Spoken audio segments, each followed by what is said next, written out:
ஒப்புரவு அறிதல்.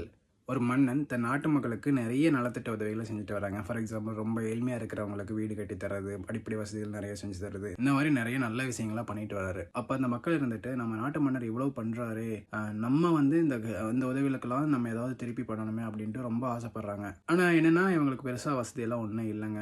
மன்னனுக்கு வந்து ஏதாவது பெருசா பண்ணணும்னு இவங்க ஆசைப்படுறாங்க. ஆனா அவங்களோட சுச்சுவேஷன் அவங்களால பண்ண முடியறது இல்ல. மன்னன்கிட்ட நிறைய உதவி வந்துட்டே இருக்கு, இவங்களும் வாங்கிட்டே இருக்காங்கன்னா வாங்க வாங்க இவங்களுக்கு ஒரு கட்டத்துல கில்ட்டா ஃபீல் ஆகுது. நம்ம எதுவுமே பண்ண முடியலையே மன்னனுக்காக, நம்ம எதுவும் பண்ண முடியலையே, மன்னன் எவ்வளவு பண்றாரு, நமக்கு அவருக்கான கைமாறுன்னு நம்ம எதுவுமே பண்ணலையே அப்படின்ட்டு ரொம்ப வருத்தப்படுறாரு. அப்ப மன்னனுக்கு இந்த நியூஸ் போனதுக்கு அப்புறம் மன்னன் வந்து இவங்ககிட்ட பேசுறாரு. அதாவது நான் செய்யற உதவிக்கு நீங்க கைமாறு செய்யணும்னு எந்த அவசியமுமே இல்லை அப்படின்ட்டு மன்னன் சொல்றாருங்க. அது ஏன் மன்னர் செய்ய வேண்டிய உதவி கைமாறு இல்லை அப்படிங்கறத பார்க்கலாங்களா எடுத்திருக்கிறோம்ல.